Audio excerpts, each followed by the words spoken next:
Niaje, karibu to another edition ya Sanaa kwa Sanaa album reviews. Na again, leo pia tunaangalia another debut project. I've done 2 debut projects already. Na hii pia ni another debut project by Cafu Da Truth. Na ni EP yake na Mambo Music inaitwa Mambo Kavu. So yeah, Mambo Music, and then now as Cafu, but the wordplay on that, okay, switch to Kavu. So Mambo Kavu EP, and that's our review of today. Now, usual suspect, I'm enjoying manze. Yeah. We're missing one human being. But tuko tu sawa, tutafanya tu shughuli. Yeah man. Kazi lazima iendelee au sio? Niambie kakangu, niambie. I'm sure this is your introduction to Kavu. So sure. Yes. Nimesikiza before. And then also for battle rap, so we just get here for battles. So this is your first time. Yeah, it's my even though unamjua. Yeah. Namjua na Mambo Kavu. Friend man. Hey, okay. So, do I start with the positive and go to the negative? Or do I start with the Ikambanye itakam. Okay. Nasemanga, anza na something nice, then Okay. So okay. It's an EP, CC album. So at first I thought it was an album. Kama kawaida, when we are reviewing these albums, we look at the production and the musicality, the content, not the overall concept. Okay, kianza na production. It was bad, man. Like it was the word is lazy. It was lazy production, because levels the choruses ilikuwa just off, man.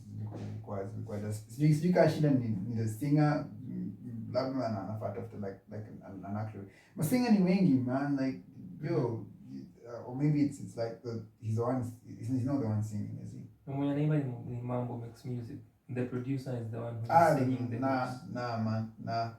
Alafu kwa assume neno umefanya verse 1, the rap. No wonder. The rap for verse 1. So Yeah, the producer and the singer. Z man. A while back when Dr. Dre had a beef with and I don't know who, and he was told just stick to produce. Yeah, man, just stick. And it's weird because as a producer, niko sure singers when you want to deliver the choruses when inafaa. So maybe it was kujiaminia si mbaya ama nitaki ya kusaidia mimi sijui. But man, see, because first of all alikuwa off key, then levels zake ziko either too high or too low, just off, and then what he did, ali copy paste chorus, which is even worse because nearly the chorus. You understand? Mm-hmm. Like, so how producers do, like utafanya verse 1, then mwenye anafanya chorus akama afanya chorus, then rudi fanya verse 2, and then chukue chorus, and then which it's stay penda, but naelewa because maybe the singer was in a rush or whatever, but junior wanna do singe two booths we fanye tena. Yeah, because you can tell like it's the exact same chorus, because there are intonations and inflections and all that, which mziki ni jani. Okay, state ya mziki after the first verse is not the same state after the second verse. After the first verse after the second verse kuna stuff new umesema, either reiterate what you said earlier, or either you've doubled down or you've taken it to a whole other different angle, or whatever you've done, the song has progressed. So how then do you take the first chorus and use it? You like because and even beyond that, they when you verse 2 imeisha, si when you verse 1 itaisha, and unless you use like the same refrain you get, but hajatumia refrain kwa yote you get. So hata when verse 2 inaisha, it's not the same, so you have to change how chorus ya pili inaingia kucounter when verse 2 when verse 2 imeisha. He does nothing. Like for me, it was just lazy production. The mastering wasn't like good quality. It was like it's audible, man. It's a skia, but then huko tulitoka kitambo, man. Kuna time project ilikuwa just unaweza sikika, levels iko sawa, it's not too loud, it's not too okay, sawa, then let's just go. But now, man, ukiangalia the amount of work being done, and at first I thought it's just an EP, so maybe naweza elewa, but then these days the amount of work that goes into EPs and mixtapes and even one single, hey yo, people are putting in work, like serious work. It's an EP, so maybe the album will be better. I don't know what you think about having just one producer for your whole project. I like it juu ya cohesion. Yeah. Naipenda juu ya cohesion. Na kwa mind yangu, I'm thinking of two people. So I'm thinking of Trouble na Akili Black, and how sonically we managed kufanya amazing stuff together the past 2-3 years. And then I'm thinking of Ed the Beatsmith, mwenye aliproduce Fungu la Kumi for Romy Swahili, na amefanyia Black Swahili Antidote.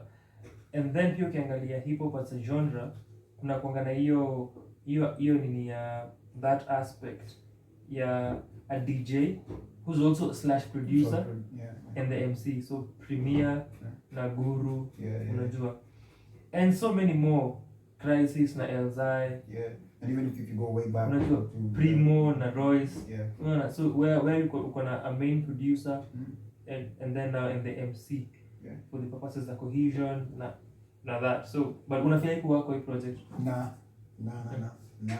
because I felt it was too monotonous. Now having one producer for just one project, then as I get it can work, but then it heavily depends on the producer.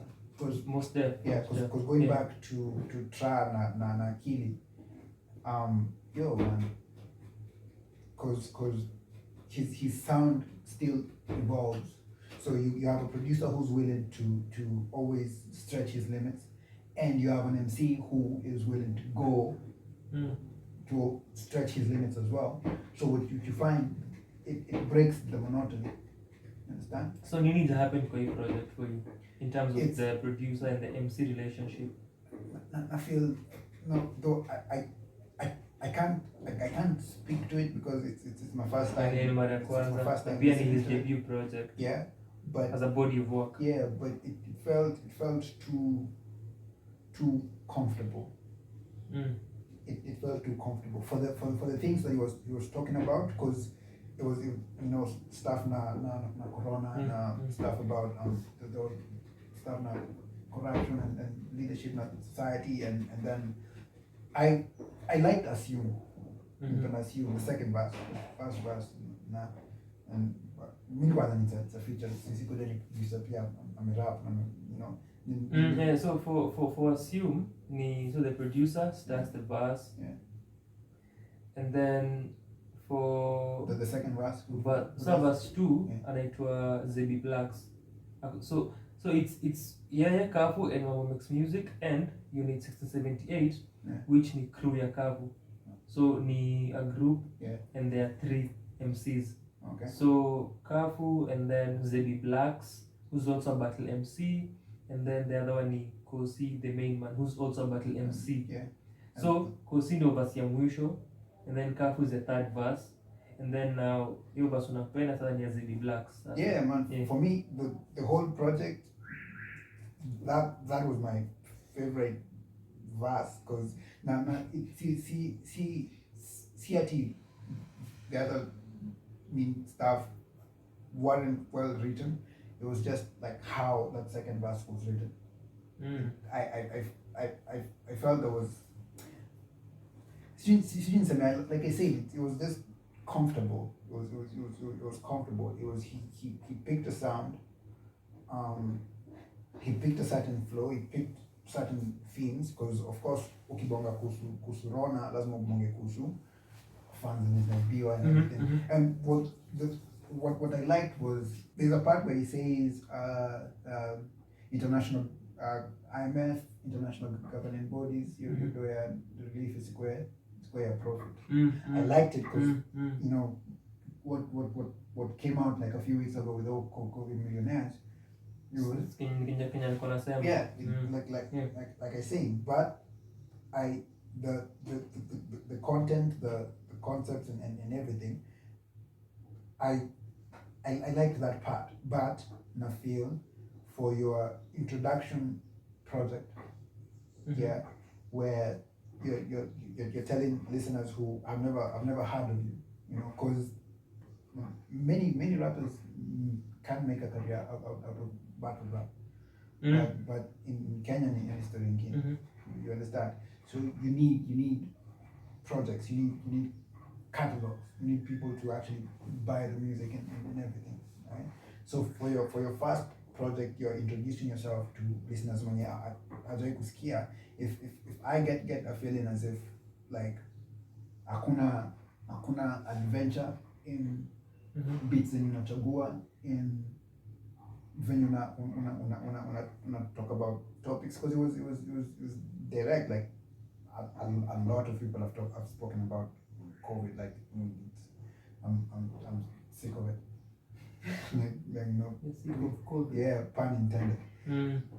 But love ni kitu imeongelelewa for ages and ages and ages. But at the same time, there's still a few artists who find new ways to talk about it.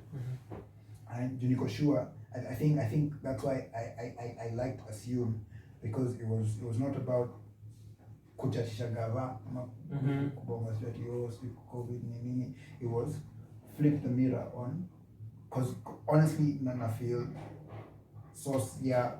all the ills in society, because wase wako very very inconsiderate. You know, so and that's it goes back to us. Yeah, because the guy in power won't embezzle funds if he's thinking about the mwenye ana job or you get.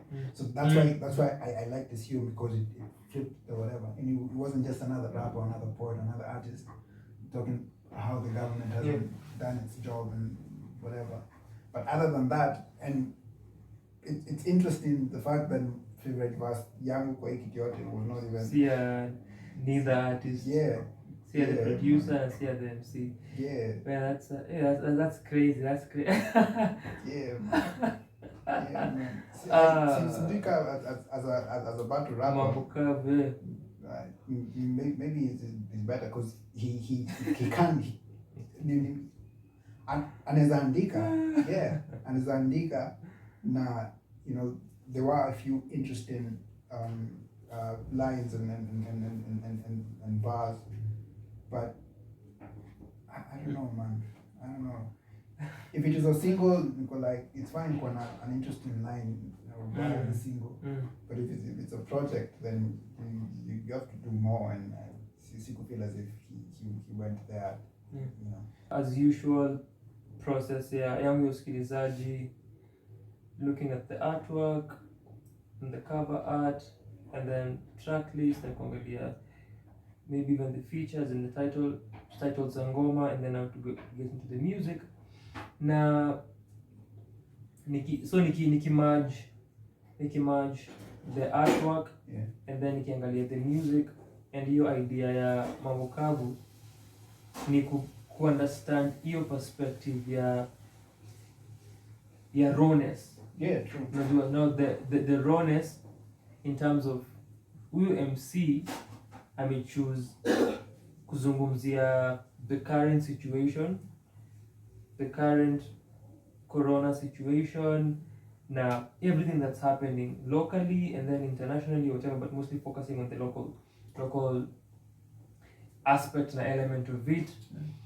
Na ana choose to address bluntly because even actually angalia approach yake in all the tracks, direct. Even on my approach ni direct, and the position anachukua as an artist ni yeye mwenyewe kujiongelea, unaelewa? Si kama nimesema kwa assume, well, of course it's still them as artists, but the flipping aspect of assume in a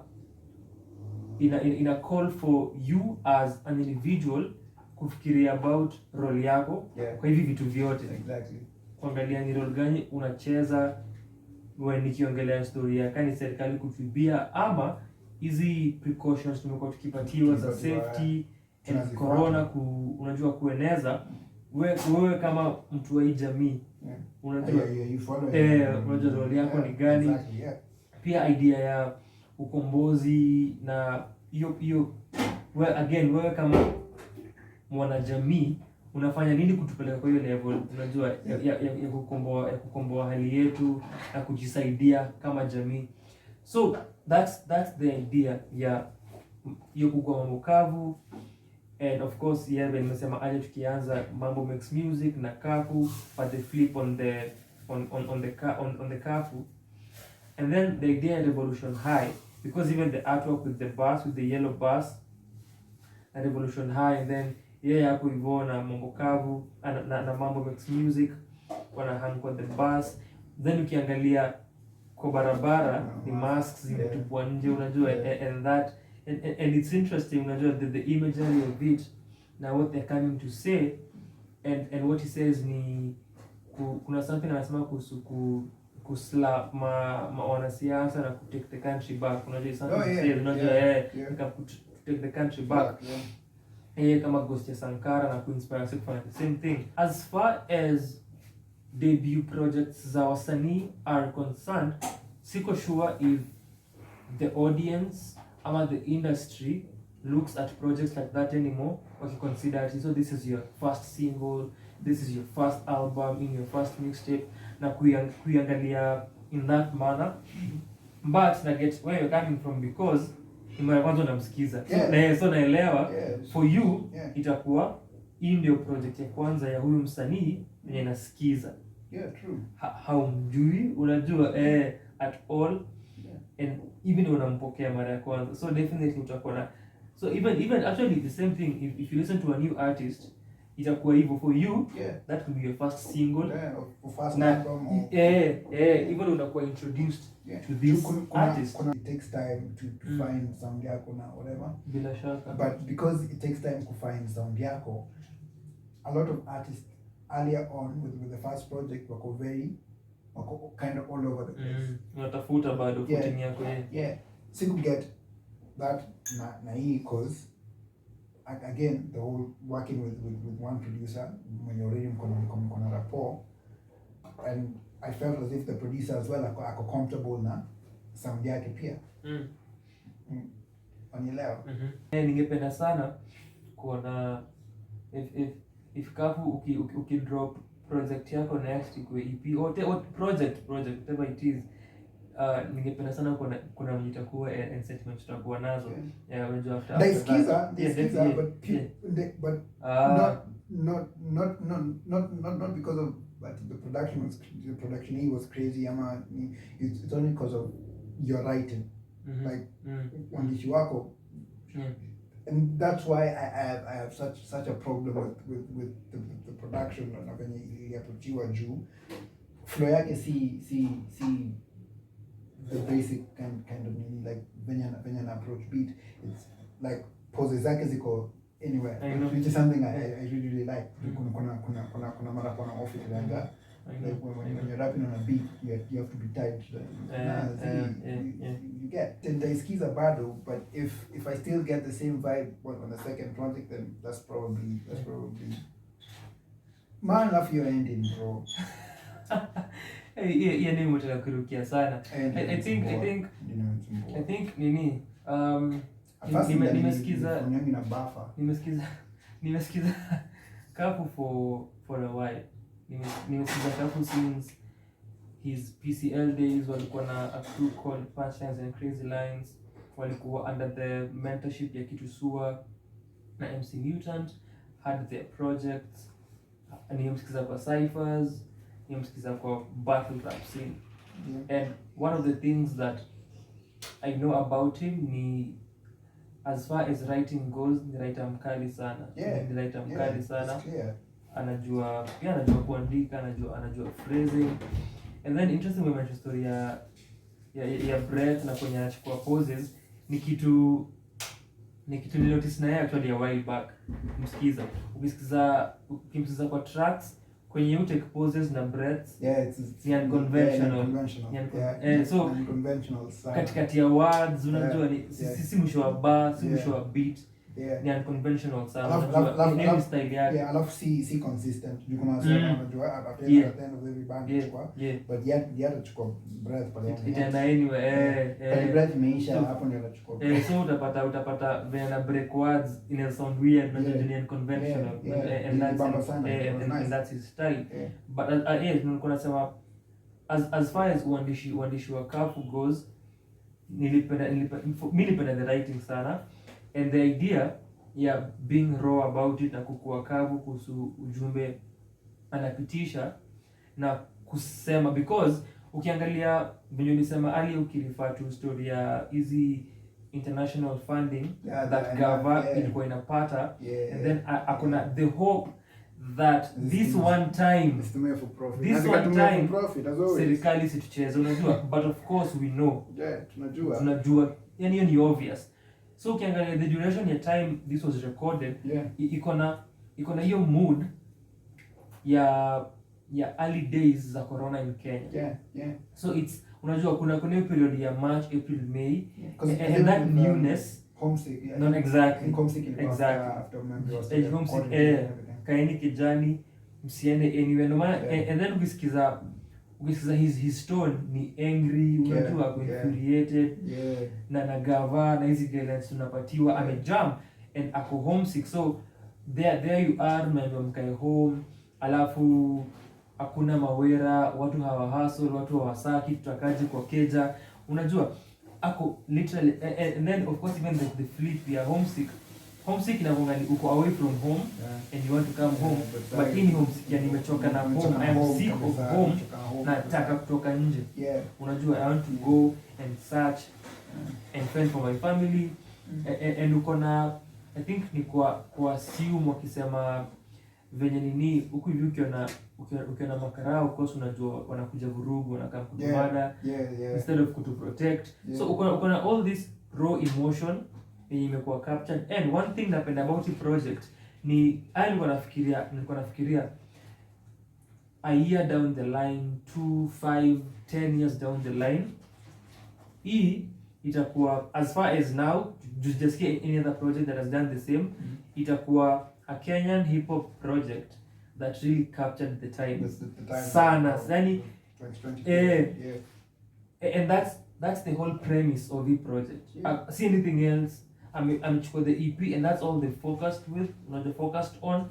Na hizo entire songs, capture the raw emotion, capture your mood, the atmosphere ya Tokyo, atmosphere ya nchi na Kenya ina happen, and that's how citizens wanna feel, unajua. So ni sort of yeye ana embody every other ordinary citizen ya Kenya tunapitia, na also like ya msanii juu kuna part anasema hata amheshimu ma artist, then akiongelea pia na watu wenye sijui anaoshia maofisi na kupikia chai. There's something he says for a certain track about that whole thing.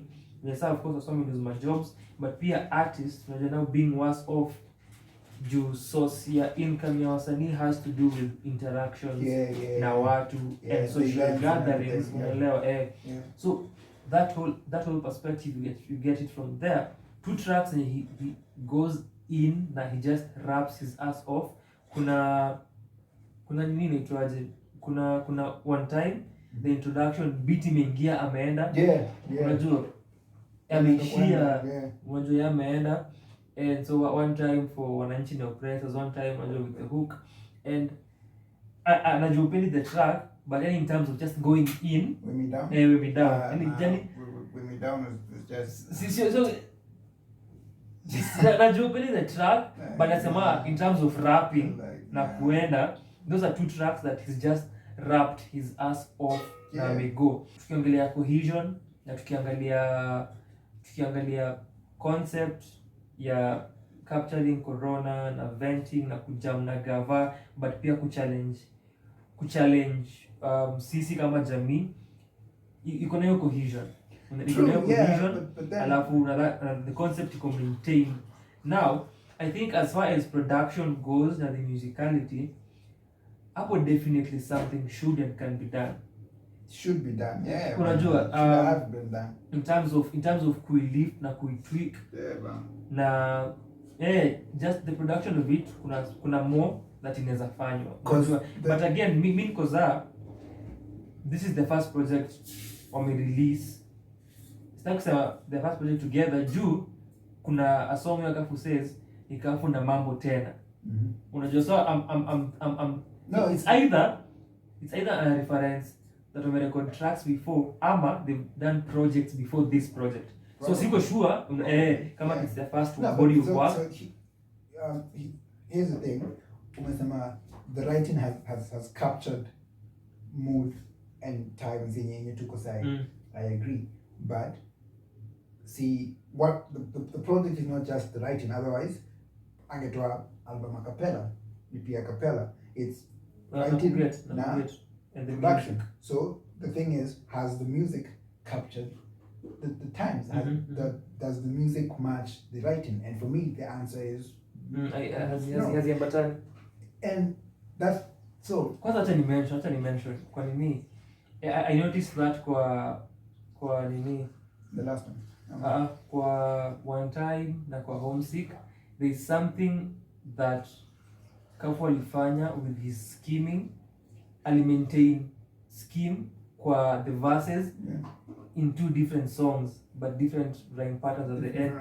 So kuna hiyo ana rhyme na profit, homesick, gani ya makofi, there's that, and he keeps that going. Hiyo ilikuwa impressive. And then kwa homesick, sasa kwa homesick barakoa kuna hiyo ya anatumia different rhyme scheme kwa barakoa, kujichunga, atatoa funga. Kuna ingine that he ends with I think with a and rhymes za a or something. Hiyo ni never ina nini, unajua nilipenda how you did that creatively na ku maintain all through. I love that. So I think majorly for me itakuwa has to do with the production and quality creativity, and also to mention with the hooks in terms of the versatility. And besides versatility, vocal balance ya hooks na feel inaweza shughulikiwa. The fact that ni producer, because me I honestly thought it was a singer. No, ni producer. Yendo mambo. That's music. For me that makes it even worse, because as a producer you masikio zako ziko more imenikumbusha even one of the other things yenye niko na now, which now let's get to where you want us to go.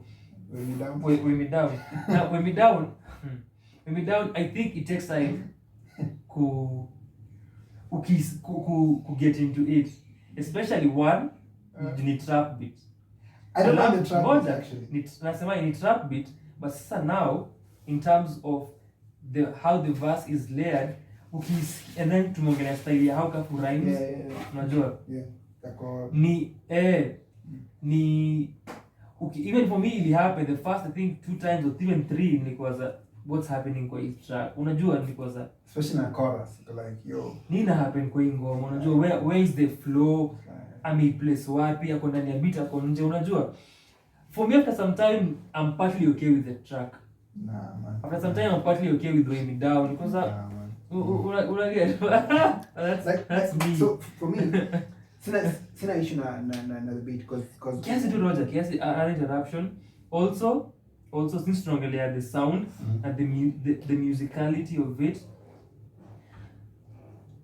the ending, the resolution of the project, which is a resolution in a call upon people who revolt, in a call upon people who are responsible. I didn't feel called upon.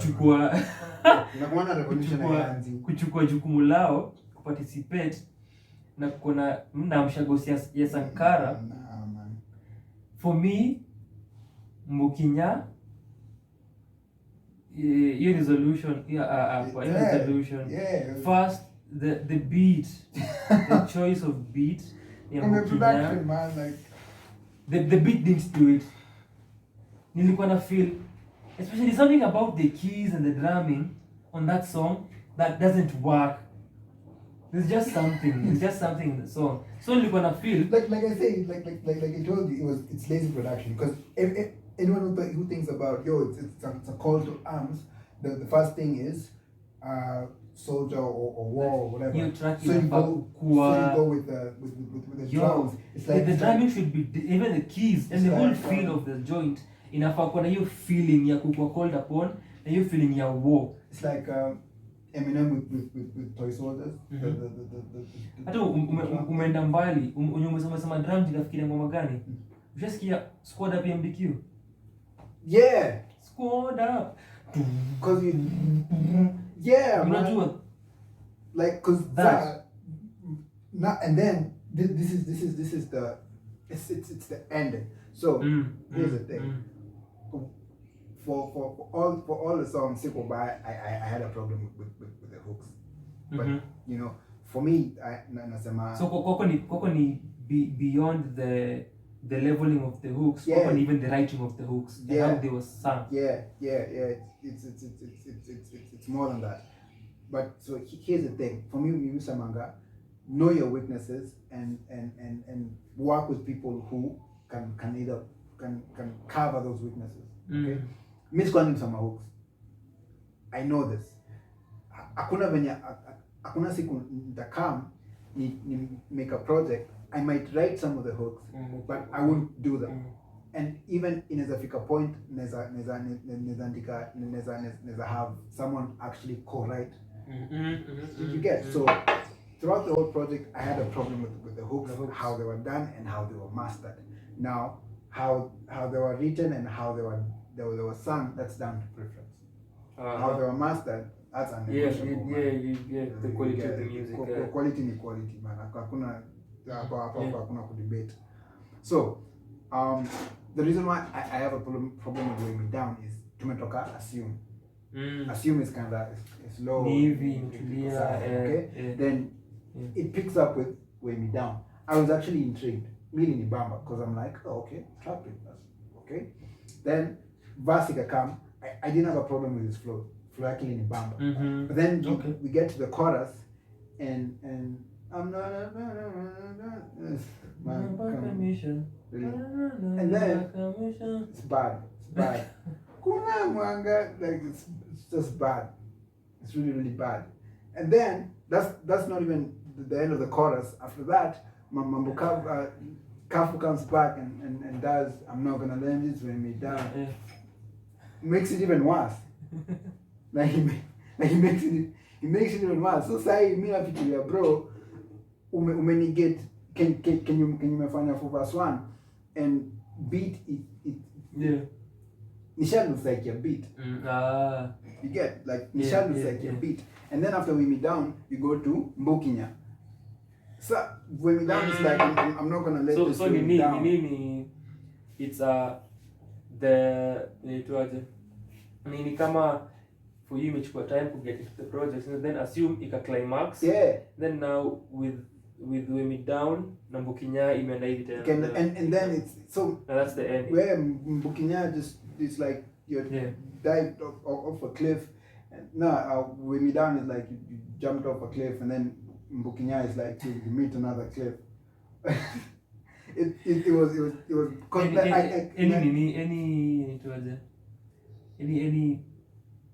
memorable verses. Just the one you're festive na nini. Well, assume. Yeah. Assume. Yeah. For me, nipenda the writing sana. I really, especially since I'm a lover of schemes. Yeah. Na MCs who scheme and write properly. What? Venye aliskim through tracks, yani ilikuwa crazy. Even kama for instance your situation badly ugly, psycho me down, and how he schemes that. And so I think and of course the writing is the problem, but the writing you lazima imari with the music. Yeah, man. It's for me issue yangu biggest ni Mbukinya tu, yani the instrumentation. Mbukinya was there's just something yani hakupata with the like, beat. I get what you are trying to do. Naelewa, cause it's you with one time and then homesick point to shida in its raw form. It's like in your state ya vitu venye ziko. Actually wajana kuna interesting line unapata nasema venye nini jirani anazusha venye akona komba mwiko kijani, but in the same there's something about the same person analinda president. Oh yeah, unajua assume it's a different track. No. So that's a crazy thought. Yeah, crazy thought. One time na homesick ume express the state of things when vitu ziko kwa ground. Yeah, you're disney about everything. Yeah, na assume, which is what I really liked. It's not you complaining, it's you just telling people and asking questions, asking them to think about you being in this situation. Put yourself in my shoes. Ukiangalia the entire idea ya Mbukinya as a resolution, as a closing track, I get see it. we are calling upon people. See, na ukiangalia the last line ya assume ni assume when msekoronya na mada next. I loved that. Unajua because ukifikiria hivyo hawajasema what they want you to do, but it's upon you. Just think. Think when mse next at a daily. Upon you bring it home. Because you already have my attention, bring it home. But then after that line, after that line, then coming with Weigh Me Down, you're like, bro. I think even the arrangement now for me. Different terms of umenitoa. Then after Weigh Me Down, unaleta Mbukinya. I get it because it's like, yo, Mashida ziko, but exactly that's what idea. Yeah. You get because so the idea Weigh Me Down ni as in hizi shida as in leti chini, and so since that's the case, I'm stepping up. Yeah, but then how Assume ended, honestly, Mngeka Assume as the last track, because that would have been a better resolution. That's provoking. Yeah, that would have been a better resolution than Mbukinya, because it's umekam and then and Assume. You get it's a better ending because kuna an exclamation point at the end with Mbukinya. It just ends the prep because honestly actually even besides production and the beat, besides the beat venye inaisha venye inaisha unajua ni it just ends inaisha tu, especially if it's a project that has a concept. If it's a compilation project, maliza venye nataka. I don't care because probably I didn't pay attention to it anyway. But if it's a project in there are concepts and there's a theme that you're trying to put across, there's resolution. It's actually of course. Actually, J.O.'s story, I might go back on the writing thing. I might go back on the writing thing because the writing introduction, body, conclusion was very, very bad. Body was questionable. Intro was the only thing I didn't have a problem with, but it's your project. You know what you want to say. So ukisikiza, I don't know, man. The writing really for me, man. Schemes, rhyme patterns, diction. That's another thing upenda kusukafu yuko na diction poa sana, najua kupick words zake. So nadhani tu production na leveling your hooks, tukifocus on that specifically, could be done better. Alafu nishaongelea beach at the last track, conceptualization pia, and then maybe tunaweza gusia conceptualization and how to now how to string and the arrangement na kuamua njia ya kumaliza the project. Si rahisi by the way. Umemention nikafikiria, unajua umemention nikafikiria. It's not easy because there are a lot of projects that end very badly. Either the project did not end when it should have. Maybe project iko na 18 tracks. Alienda sana na ikamalizia 10. Ika water down, or imeisha so randomly nikaa alishiwa na content. So the endings are always tricky, and it's something that bothers every any film. Films are Kenya edition. Kuko na resolution crazy. So I understand, but then again, take your time. Just sit with it, because honestly you come, because assume is much better. Assume is a much better ending. Niko curious kuhusu follow up project itakuwaje na whom you'll work with. Niko very curious kusikiza kenye utafanya. Congrats on your debut manze, congrats on your debut, and then sharing this time. Na napenda the fact that umedocument huu wakati na mawazo ambayo ulikuwa nayo kama msanii, mawazo ambayo ulikuwa nayo kama wananchi. Mimi nimesema bado sijasikia any hip hop project that has done the same. Of course kutakuwa na references kwa other projects za watu, the references to corona, what it means, but an entire project that solely focuses on corona. Trust me, niko sure yani years down the line itakuwa project msana kama kusikiza, ina capture the time in the hip hop format. Kama umesikiza project Mambo Kavu, share kenye ulifeel kuihusu, kama ulipenda or otherwise, share maoni. Feel free pia subscribe, like kama unapenda the content, na utapata pia other links to other videos as well on your screen as we speak.